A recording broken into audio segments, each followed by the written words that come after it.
Bus stop पर कुछ लोग खड़े बस का इंतजार कर रहे थे। तभी वहाँ 10-12 साल की एक लड़की आई। उसके कपड़े गंदे और फटे हुए थे। वहाँ आकर लोगों से कहने लगी, बाबूजी 2 रुपए दे दो, बाबूजी 1 रुपए दे दो, 2 दिन से कुछ नहीं खाया है, 1 रुपया दे दो ना बाबूजी। वो लड़की दोपहर तक ऐसे ही लोगों से पैसे मांगती रही। फिर दोपहर को अचानक गायब हो गई। उसके बाद अगले दिन फिर सुबह सुबह बस स्टॉप पर आ गई और पिछले दिन की ही तरह लोगों से भीख मांगने लगी। ऐसा उस बस स्टॉप पर अक्सर होने लगा। एक दिन अशोक कुमार नाम के एक रिटायर्ड स्कूल मास्टर उस बस स्टॉप पर आए। वो लड़की उस दिन भी उसी तरह भीख मांग रही थी। उस दिन उसे कोई भीख नहीं दे रहा था। चल चल चली जा यहाँ से। मैंने क्या तेरा ठेका ले रखा है जो रोज रोज चली आती है भीख मांगने, भिखमंगी कहीं की। उस आदमी ने देखा कि और लोगों ने भी उस लड़की को दुत्कार कर भगा दिया। अशोक जी ये सब देख रहे थे। ना जाने क्यों उनके मन में इस लड़की के प्रति दया उमड़ रही थी। उस दिन उस लड़की के पास काफी कम पैसे जमा हुए थे। अभी वो पैसे लेकर वहाँ से जाने के लिए निकली ही थी कि अचानक वहाँ पड़े पत्थर से उसे ठोकर लगी और जो भी थोड़े बहुत पैसे उस दिन उसके पास जमा हुए थे वो भी उसके हाथों से छिटक कर नाली में जा गिरे। उस लड़की ने पहले तो अपने पैसों को बहुत खोजा, मगर जब वो नहीं मिले तो आंखों में आंसू लिए वहाँ से जाने लगी। ये देखकर अशोक जी से रहा नहीं गया। वो उस लड़की के पास आए और उससे कहा, बेटा रोते नहीं है। फिर उन्होंने सोचा,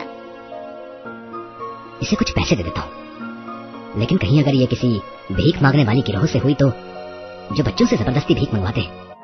ये सब सोचकर उन्होंने कहा, अच्छा बेटा ये बताओ कि पैसे लेकर तुम क्या करोगी?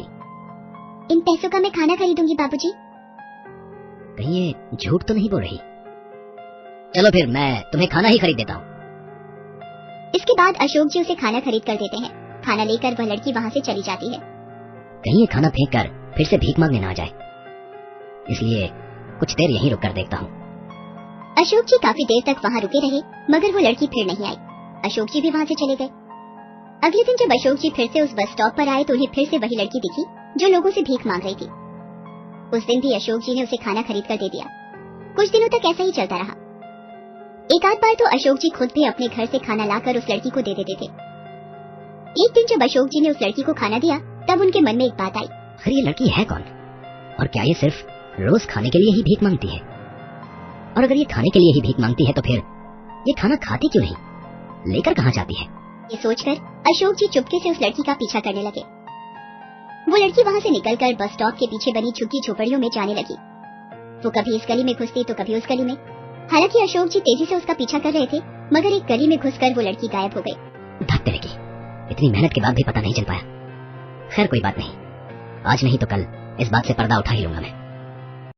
अगले दिन अशोक जी उस लड़की को देने के लिए घर से ही बना खाना लाते हैं। ले बेटा खाना खा ले, आज तो यहीं बैठकर क्यों नहीं खा लेती? वो बाबूजी, वो मैं खा लूंगी आराम से, आप चिंता मत कीजिए।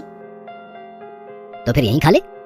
देखो अभी खाना गर्म भी है, बाद में ठंडा हो जाएगा तो अच्छा नहीं लगेगा।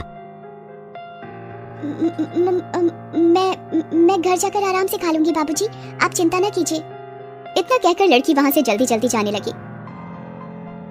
आज तो मैं भी पता लगा कर ही रहूंगा कि ये लड़की आखिर इस खाने का करती क्या है।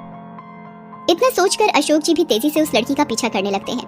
वो लड़की फिर से झुग्गी बस्तियों की तरफ मुड़ती है और उन्हीं घुमावदार गलियों से गुजर कर जाने लगती है। आज अशोक जी ने भी ठान लिया था कि वो भी पता लगाकर ही रहेंगे कि ये लड़की आखिर जाती कहाँ है। लड़की कई गलियों को पार करने के बाद एक टूटी फूटी झोपड़ी में घुस जाती है।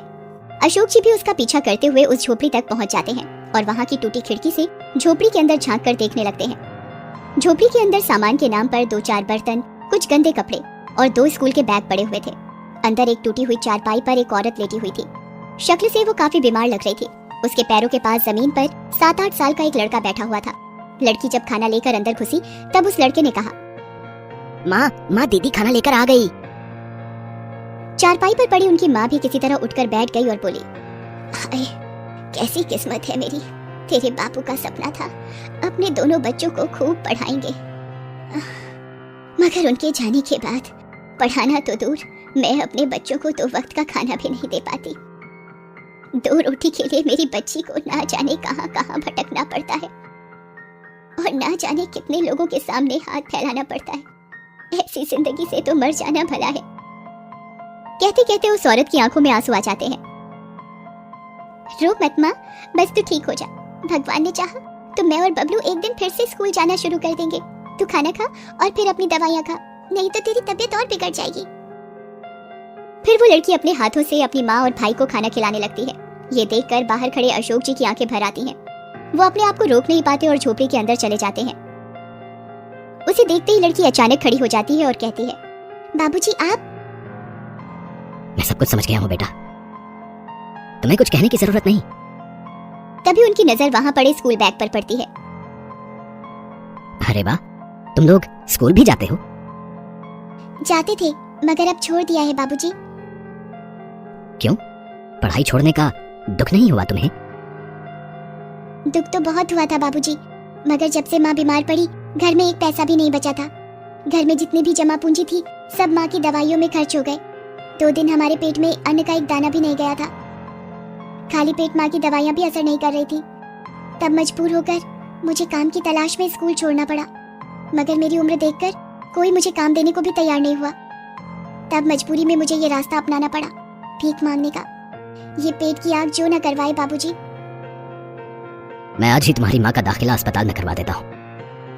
देखना, कुछ ही दिनों में वो ठीक हो जाएंगी और फिर तुम और तुम्हारा भाई कल से स्कूल जाएंगे। पैसों की तुम चिंता न करना। अशोक जी की बातें सुनकर उन तीनों के मुरझाए चेहरे पर मुस्कान दौड़ जाती है।